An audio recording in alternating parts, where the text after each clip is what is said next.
G'day guys, welcome back to the Life Outside podcast. This podcast exists to share stories from outside to hopefully inspire you to get outside as well. This is episode 3 officially, and I am back solo. Going to be chatting a bit about a few things going on in my world regarding the outdoors in this episode. I just attempted to run a 160 kilometre ultramarathon, my first ultra ever. So I'll do a little recap of that.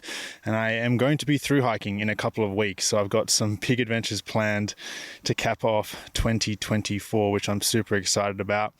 You guys have also sent in a bunch of questions, and didn't necessarily intend this episode or every episode to have Q&As involved, but I've had a lot of feedback that you guys want to see more Q&As in these episodes. So I'm going to try and incorporate some of the community questions, some of the listener questions into, as many episodes as I can to hopefully give you guys what you're asking for. So we'll finish off with a bit of a Q&A as well. But I am excited to be back, and thank you guys so much for listening to episode 1 and 2 of the Life Outside podcast, my first solo episode. It got thousands and thousands of downloads, blew me away, and I'm so grateful that you guys enjoyed it for one, and also willing to give me feedback and listen and continue listening to the show. It's much appreciated, and I'm just excited to keep this thing going and share more of my experiences outside, and hopefully talk to some really cool people in some upcoming episodes about their outdoor experiences as well. Episode 2 also had some great feedback.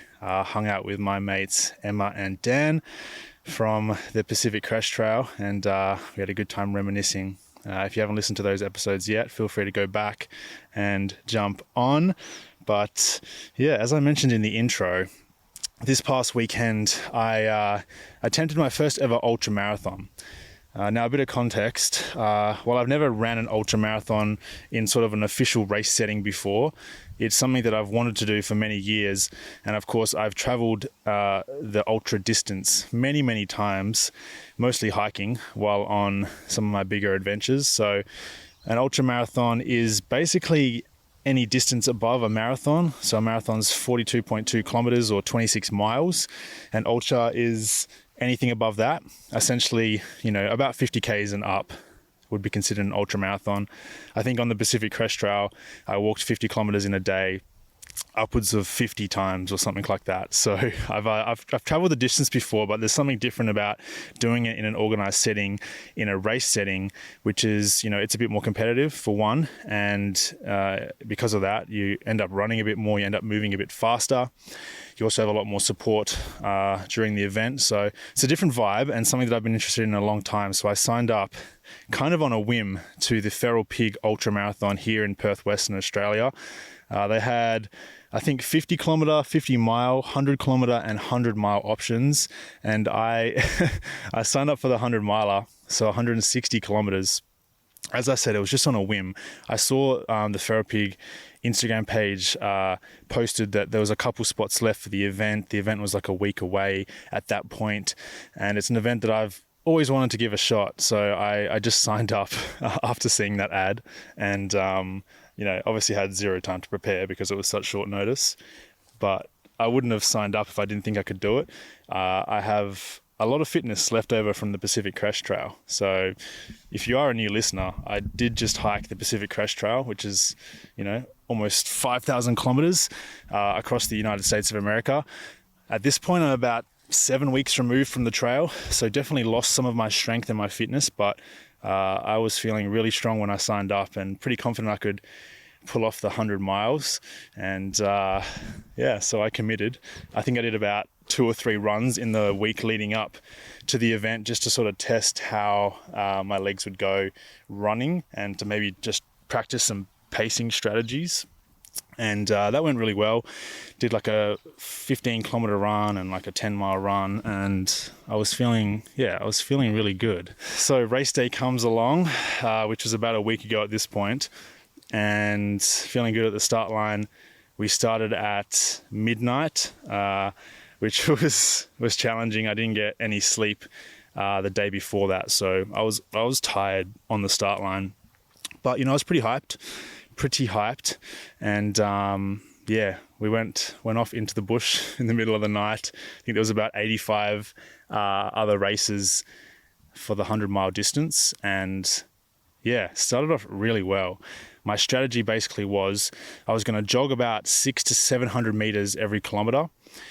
So a relatively, slow and steady jog, and then I would walk the last 300 or 400 meters of that kilometer and just repeat that cycle for as long as I could while the terrain was sort of runnable. So I think I had it would have been about 30 kilometers of relatively flat trail to start the race, and I was able to hold that 600-700 meter run, 300-400 meter walk pace for that whole time, and I felt so good.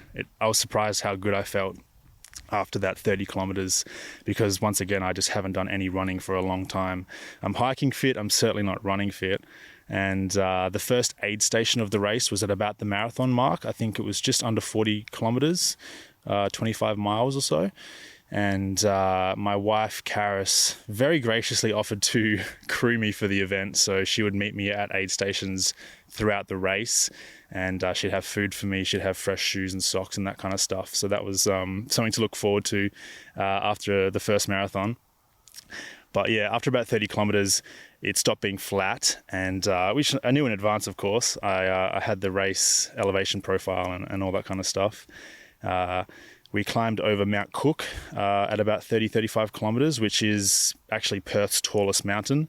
If you can call it a mountain. We're notoriously flat here in Western Australia, and so Mount Cook's about 600 meters high, I think, which is not really a mountain, but in the context of an ultramarathon race, there was a lot of climbing to do, and it's not it's not an easy climb. It's a rocky sort of semi-technical climb, and this was at 4 or 5 a.m. or something like that, so it was still pitch black. We had quite a bit of rain actually as we were climbing over Mount Cook. I was still amongst most of the runners, and yeah, the visibility was low. It was a big climb, and it was cold and wet. I kind of loved it, to be honest. I love those trying sort of conditions that challenge you and make you a bit uncomfortable. So I was kind of frothing the weather on Mount Cook. I ended up overtaking like 15 people. Not that really matters, but I definitely sort of relished the conditions compared to some others. Yeah, I guess just for some context as well, I definitely wasn't trying to like win this race or place highly or anything. My goal was simply to finish the ultra. There was a 40-hour cutoff, which was fairly generous, and I was going to be extremely happy if I just finished. So regardless, it's still kind of fun to overtake people, and of course many people overtook me, which isn't as fun, but that's all part of these events, I guess. Anyway, got over Mount Cook, the sun rose, made it down to the aid station, saw my wife, and at that point I was still feeling absolutely incredible. My legs were loving life, and I felt good. Karis gave me a fresh pair of shoes. I scoffed down a bunch of food, and yeah, I left the aid station pretty quickly. I think I was there for 15 minutes. And yeah, headed back out. There was a couple more little mountains to climb after that. And yeah, it was probably at about the 50 kilometer mark. And so this would have been, 7-8 hours into the race that I felt a little bit of a tug in my right foot. Maybe it was closer to 60 kilometers actually. So between aid stations 1 and 2. I felt like a little tug in a tendon in my foot, and that was really annoying because I felt super strong and fit, and I was running up until that point. Felt this little tug in my foot, and I was able to push through and manage that for a while. I had to kind of push to the 70 kilometer mark to reach the next aid station to sort of reassess my foot and how the body was doing. But I was pretty worried when that happened because, I know my body well enough to know when something's pretty wrong and something's going to cause me to have to stop this kind of adventure. So I made it to the 70 kilometer mark aid station. My wife was there. I told her, I'm going to have to pull out. This is not worth sort of pushing through. I could have probably like David Goggins my way through it. But at that point I was like, it's not worth it. I'm going to pull the pin. I don't want to sort of compromise future adventures that I've got coming up. So I jumped in the car.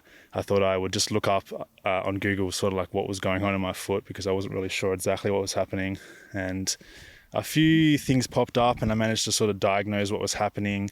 Google gave me some strapping techniques and stuff like that. So I decided to take a couple of ibuprofen and strap my foot up, give it a little break and see how I felt. And I think after about half an hour of sitting down, I got up with my shoes and my strapping and all that on, and I actually felt okay again. And at that point I was like, well, it's only about 15 kilometers to aid station number 3. I feel much better. Worst case, I can just walk it to the next aid station. And I decided I was just gonna keep on going. I was having the best time, I gotta say, up until that point. Even though I was in a bit of pain because I had injury on the foot, I was having such an incredible time and I just did not want to pull out. And so I was a little stubborn and I pushed on to aid station 3. And my foot felt okay for a lot of that section, but towards the end it started really hurting again. And I kind of hobbled into aid station 3. This is at about the 83 kilometer mark, I believe. And once again, Karis was waiting for me there, and I was like, I got to pull the pin. This is ridiculous. And same thing. I got into the car. I restrapped my foot. I ate some food, and I stood up and started walking again. It felt okay. And so, a repeat of the last aid station, I decided to push on to the next one and just see how I went. Definitely a bit of stubbornness coming out, and just wanting to get as far as I could, I guess. And I left that aid station after about half an hour, aid station 3, and I pushed on into the bush. The risk was, particularly leaving aid station 3, was that there wasn't a publicly accessible aid station for like another 40 or 50 kilometers, meaning that Karis couldn't meet me anywhere for a long time. And I was also heading into the second night at that point. So in hindsight, it was pretty stupid, but, a little stubborn. And I ended up making it to aid station 4, and I wasn't in great shape at that point. I think I sort of realized that I'd made a mistake. My foot was in a lot of pain. I was able to sort of walk and change my gait slightly to avoid some of the pain, but that ended up sort of causing my knee and my ankle in my right leg to suffer a little bit, because I was, compensating and just walking unusually. And so by the time I reached aid station 4, which was about 96 kilometers and like 16 hours in, I was like, okay, this is ridiculous. I need to pull the pin. But yeah, as I mentioned, I was I was away from any publicly accessible areas, so I had to wait for a 4-wheel drive rescue vehicle, basically, that was one of the volunteers for the ultra to come pick me up. And they came out and rescued me alongside a couple of other people that had actually pulled out at that aid station, and we made it back to the finish line. And that was my race done. But like I said, I had the most incredible time.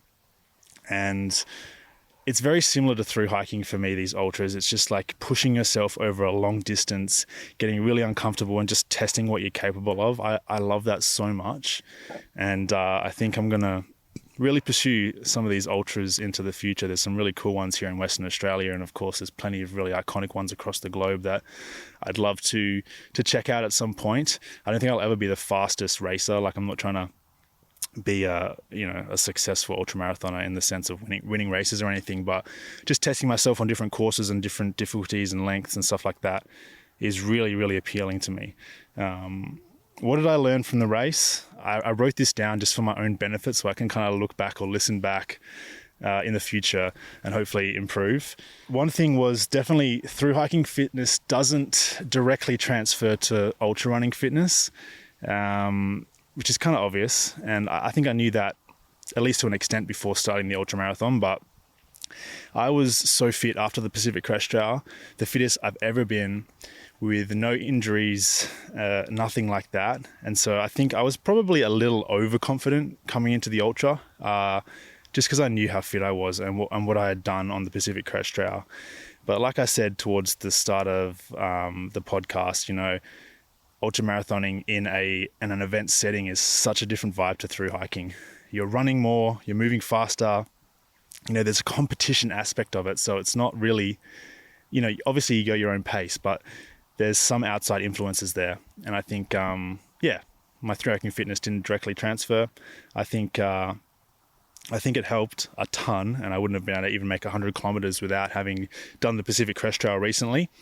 But I guess into the future, definitely a lot more running training and that kind of thing to prepare for these races will be in order, I think, because hiking training probably won't quite cut it. What else did I learn? I guess sometimes injuries happen. It's probably another thing I've been fairly arrogant about because I've been very lucky with injuries over the last year or two. I didn't get injured on the Pacific Crest Trail once. I didn't get injured once. And, most people can't say that on a 5,000 kilometer long through hike. I came out unscathed. I'm really intentional about looking after my body and proper recovery and that kind of thing on trail. So I look after myself, which is why I think I don't get injured. But I honestly came into that ultramarathon thinking that my body wouldn't break down on me. I felt really confident that I was strong and, not bulletproof, but pretty close to it. And that was arrogant. That was silly, which is probably the theme of this whole thing. A little bit of stubbornness and arrogance coming in, because that foot obviously played up on me pretty quick.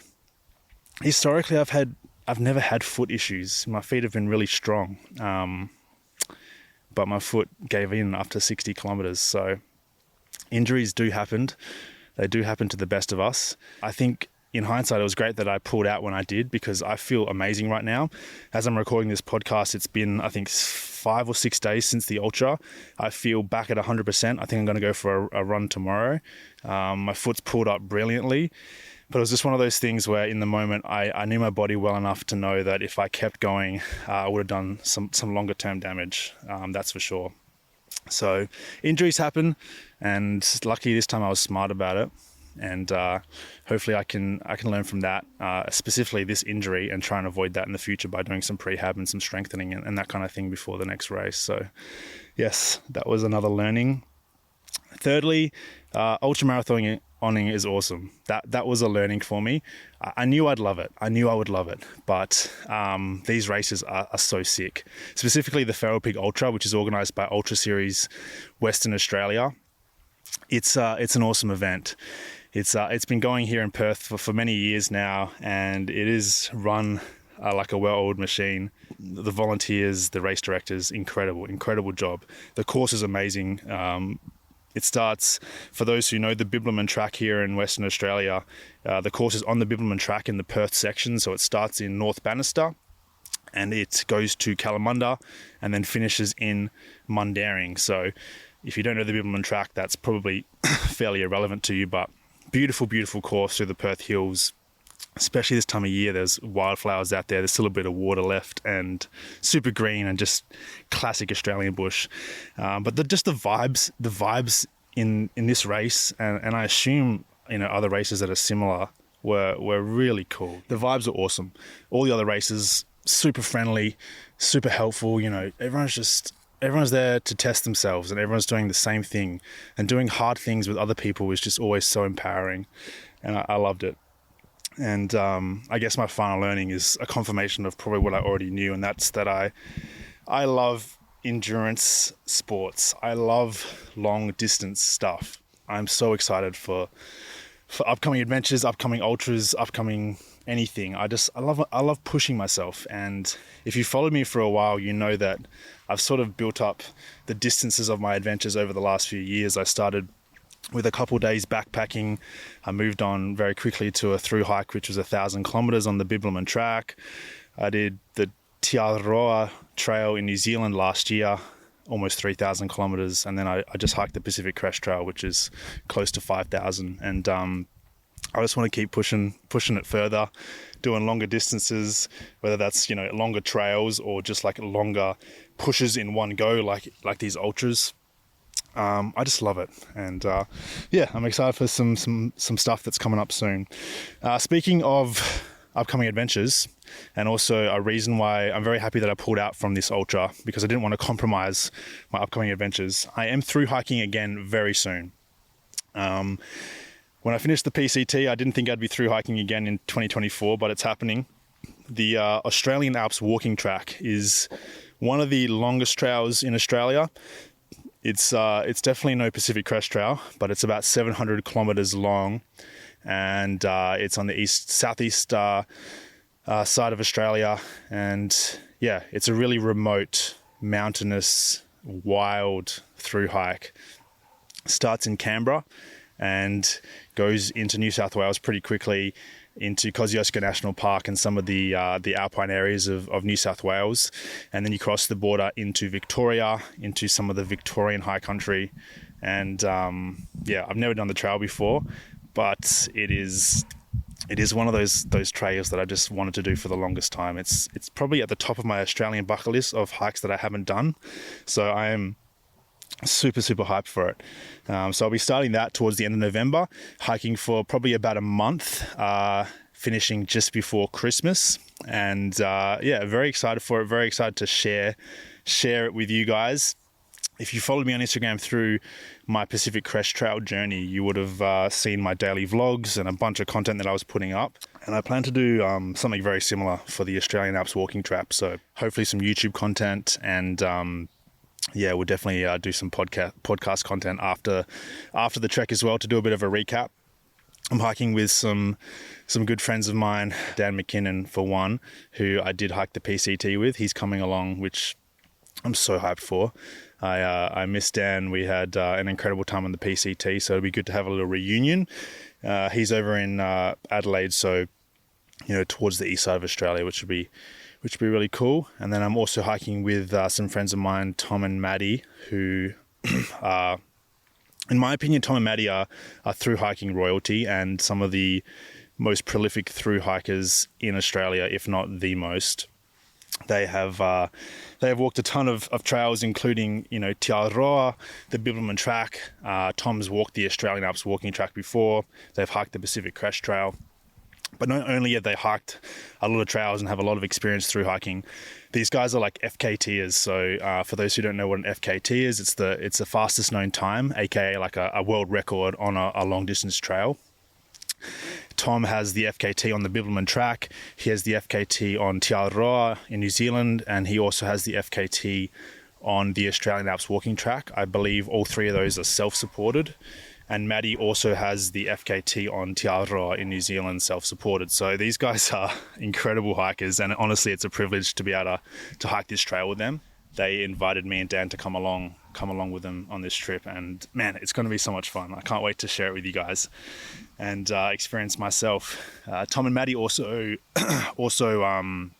run a hiking tour company, so they guide people on these sort of long distance guided trips, which is really cool. They have a lot of experience guiding all across Australia, and they've recently started up their own guiding company, which I'm so excited for, because once again, these guys are the most prolific through hikers in Australia, some of the most experienced hikers in the country, and having them as guides, running their own business, anyone that goes on those trips is going to have the most incredibly valuable time and really incredible experience. So yeah, I'm excited for the new guiding company. It's called the Adventure Gene, and they've invited me to actually co-guide a trip next March, which I'm pumped for.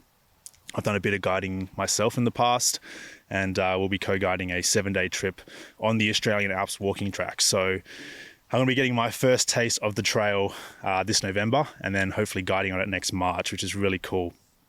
If you guys are interested in coming along on one of those guided tours, they are doing 7-day and 14-day tours on the Australian Alps Walking Track, pretty much all summer into autumn, and then they've got some other stuff planned for next year. Yeah, please check the description of this podcast on Spotify, Apple Podcasts, YouTube, wherever you are listening, and I'll leave some links there as well. They've given me a discount code to share with you guys, so you can save quite a bit of cash if you book through that code. So yeah, check out the links, check out their offerings, and particularly if you want to come on the co-guided tour that I am going to be co-guiding with Tom and Maddie next March.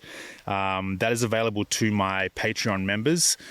So it's sort of an exclusive little tour, and only 6 people can come. There's only 6 spots available.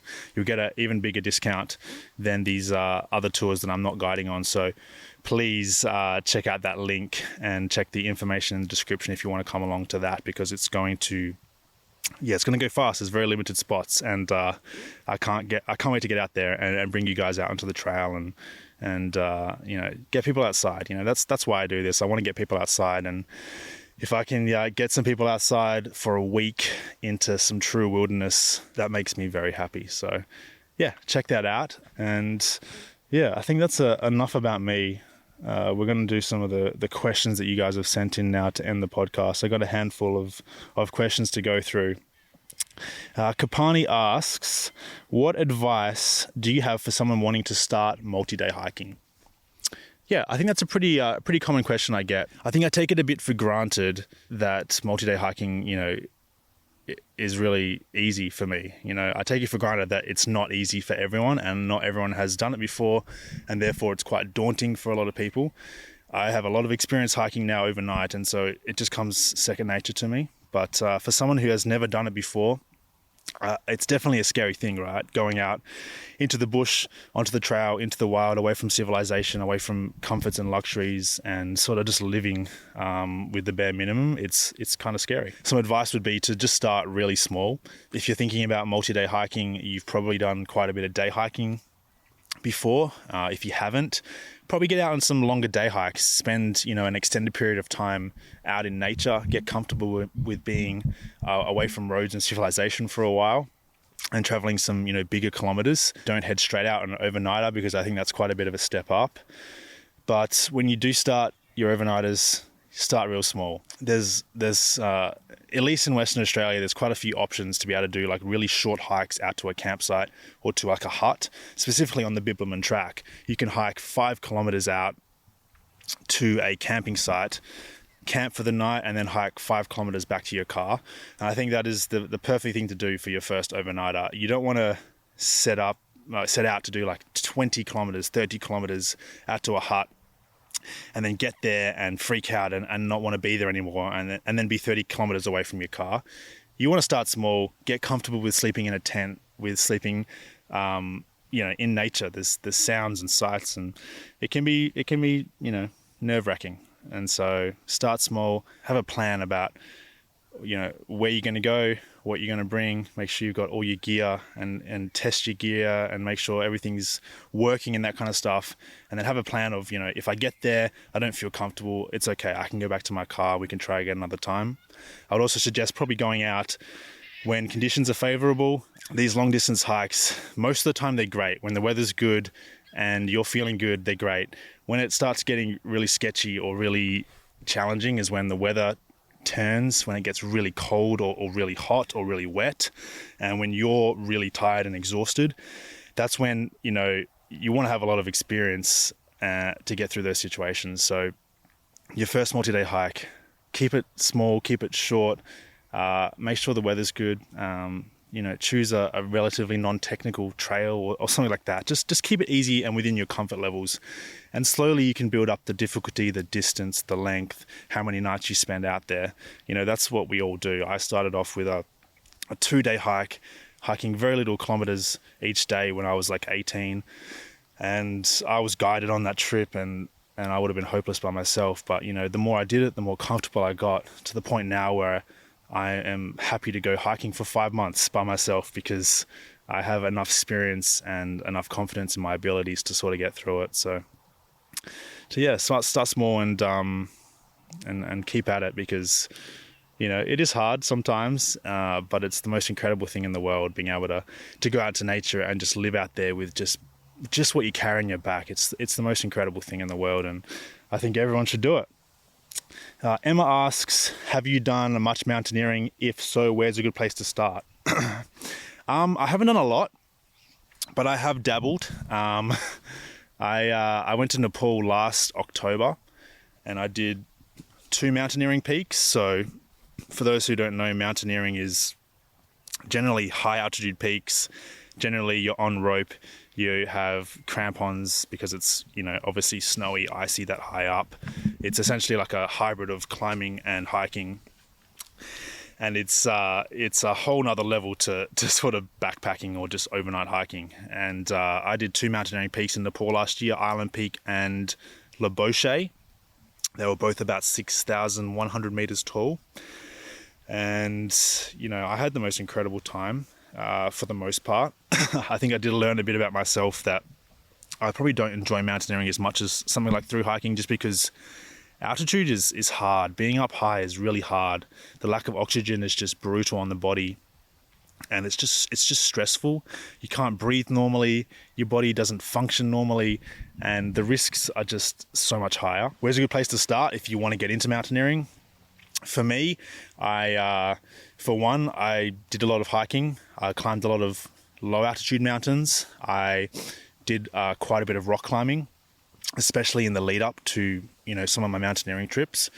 You want to be comfortable on rope, you want to be comfortable up high, you want to be comfortable on technical trail. Ideally, you want to be comfortable on snow and ice. And so practicing all of those things while not being at altitude is definitely important. But there's no doubt that doing like a proper mountaineering or alpine climbing course is really valuable. I did a 3 or 4 day course with a bunch of highly experienced mountaineers before I went to Nepal last year.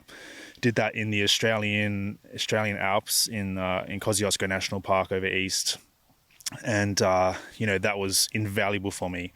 Just learning all these new, hiking techniques and these new, knots for tying ropes and how to use crampons and ice picks and the importance of layering and, setting up camp in snow and all these things that you just don't experience at sea level or on a regular trail. And learning from the best was, for me, absolutely invaluable and gave me so much more confidence going over to Nepal and actually climbing these peaks myself. Of course, most of the mountaineering you'll do on big peaks, you'll have guides. If you're in Nepal, you're most likely going to have guides. If you're climbing, even some of the big peaks in America like Denali or Rainier, you're probably going to have guides. So, especially as a new hiker, so you're always going to have that backup. But I can't stress enough how much having confidence in yourself is super important in those situations. You want to have the ability and have the confidence to be able to tie that knot or make that step on some slippery ice because you've done it before, you've been shown how to do it. Practice, put yourself into as many situations as you can that sort of mimic the demands of mountaineering, and then have a go. I'd highly recommend heading to Nepal if you haven't yet. I trekked for 35 days there, and in that 30 days I did those 2 mountaineering peaks with an incredible guiding company called High Himalayan Adventure was the guiding company I used. The local Sherpa and the porters, incredible. We were really well looked after. So yeah, Nepal is epic. There's some beginner level mountaineering peaks at altitude there, which is the ones that we did, Island Peak and Le Boucher. And it's probably a good place to start as well. Christine asks, this may seem foolish, but how do you hold your phone so steady while hiking? Yeah, I think there's a bit of an art to it. I think a lot of it is just simply being sort of like a human tripod. So bending the knees, I bring my elbows in tight, and I just I guess I have a bit of a flow with it at this point, but my body just moves with the camera and I don't do any sort of sudden movements, and I'm able to keep it relatively still. In saying that, the iPhones these days, I use an iPhone 15. The inbuilt stabilization they have is incredible, and so that's a big part of how my footage is so stable. But also I've just had a lot of practice filming and walking and just keeping things, as smooth as I possibly can. So it's like with everything, practice makes perfect, and just got to get out there and do it. One thing I will say is a lot of people I see filming with like the selfie camera on your phone, and more often than not only the selfie camera is a lot lower quality than the rear camera, but also the selfie camera like almost never has stabilization built into the lens, and so you're going to get the most shakiest footage no matter how smooth you are as a human tripod if you're using that selfie camera. So avoid that at all costs. I know you can't see yourself if you're filming with the rear camera and like turning around and holding it on yourself, but you'll learn how to frame yourself properly with enough tries, and the stabilization and quality improvements of using the rear camera makes, all the difference. So definitely do that before anything else. Belinda asks, how do you stay so healthy and injury free? Excuse me. Yeah, I think I mentioned it a bit earlier. I didn't get injured on the Pacific Crest Trail. I walked 5,000 kilometers over 5 months, not a single injury, didn't get sick once, didn't even get a blister. And I think part of it is definitely luck, but part of it is experience and knowing how to treat my body right and how to stay healthy. And I guess a few tips that I'll give. One is, it should be pretty obvious, but I think not everyone prioritizes it. You need to sleep when you're on trail. You need to sleep in everyday life to recover properly. It is no different on a through hiking trail or a mountaineering expedition or whatever it is. You need to sleep at least 8 hours every single night, and the sleep needs to be high quality. You need to get your REM, your deep sleep. And so that needs to be a priority for you. And I think that's a huge part of it. When you're through hiking specifically, you're always so tired. So I don't think people necessarily struggle to get to sleep a lot, but I think a lot of people get low quality sleep, and a lot of people just will, maybe get up a bit early or stay up a bit late socializing or that kind of stuff. You got to prioritize 8 hours of sleep a night and make sure your sleep system works well for you, that you're comfortable, that you're warm, and you get that quality sleep every night. So that's a huge thing that I prioritize when I'm on trail. And then nutrition, is obviously another big pillar of recovery and health in everyday life, also on trail. It's a lot harder to eat well when you're on trail, no doubt about that. I eat a lot of crap food when I'm through hiking, but I do really focus on, at the very least, getting my protein in. So trying to eat, for me, like 150 grams of protein every single day. It's hard to carry that, but it should be a priority. It really should. You need protein for your muscles to recover, as simple as that. You're not going to have any problems getting carbs and fats in, most likely, but protein is definitely a hard one. I'll almost always carry whey protein powder on me while I'm hiking, through hiking, and I'm eating a lot of jerky. I'm eating a lot of tuna and that kind of stuff to just really get those protein levels up. But also your body just needs micronutrients. It needs all the little things that make all your little, all your organs and all the little processes in your body work. And so for me, I like to supplement when I'm on trail. I don't see a lot of people taking supplementation seriously, but I think it's more important to supplement and take supplements on a through hike or an expedition or while traveling than it is when you're at home, because when you're at home, you're generally having a more balanced diet and getting most of what you need. When you're traveling, when you're hiking, you're just not. You just can't. It's impossible. So I was supplementing pretty heavily on the Pacific Crest Trail, and I do on all my big adventures. I actually formulate my own supplements, and so currently I'm in the process of building a supplementation company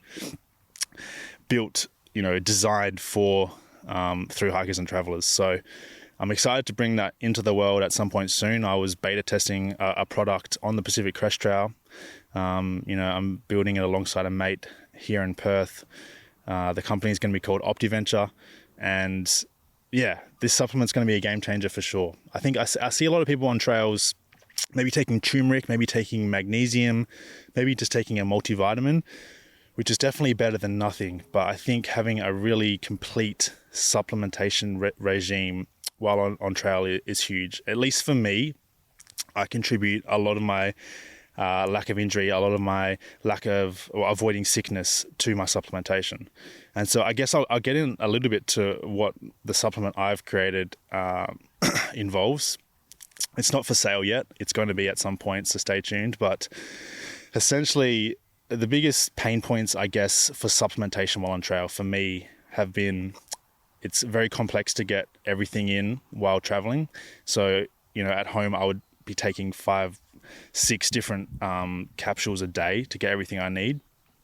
On trail, that's just not really possible. You're not going to carry, a 30 or 60 day supply of 6 different supplements. It's going to be way too complicated, and you don't want to be thinking about that. So for me, the pain point was to try and simplify that process while also just giving giving myself everything I need. And yeah, we've created a product that essentially has everything you need. There's over 30 ingredients in a single capsule, including like a full-scale multivitamin. It's got an immunity complex, your probiotics. It's got a full sort of recovery formula, turmeric, magnesium, all of this stuff that's going to help you naturally recover better and give your body what it needs. It's got a lot of stuff. We have an Instagram account for OptiVenture that we're going to sort of dump all of the information about the product and share the journey of building it and eventually bring it to market. So make sure to stay tuned and check that out once it's live and once it all comes. But yeah, absolute game changer for me. Supplementing my nutrition on trail, because diet just doesn't cut it when you're out in the wild. So sleep, nutrition, and I guess the third thing is just using common sense. So for avoiding injury specifically, how do you get injured? You get injured if you walk too many miles before your body is ready for it. That's how you get overuse injuries, generally your tendons, your ligaments, that kind of thing, or muscle tear, that kind of thing. So start slow at the beginning and ease into a through hike, ease into a trail. Don't overdo it. Simple as that. Don't do more than your body's capable of. You'll learn to know your body and how far you can push it and that kind of thing. But I think so many people get so excited at the beginning of a big expedition, and they'll push themselves to the limits before their body is even close to being ready for it. I see it way too often, and it's super sad. You're going to get super fit if you just start small and build your miles as you go. So use some common sense with that. If you're really sore, maybe have a shorter day or slow it down. And if you feel like a bit of an injury coming on, stop, take a few days off. It's all common sense stuff. And then regarding getting sick, more common sense. If there's someone else that's sick that's near you, stay away from them. The Pacific Crest Trail is notorious for like norovirus outbreaks, like huge flu outbreaks. And it happened multiple times while I was on trail.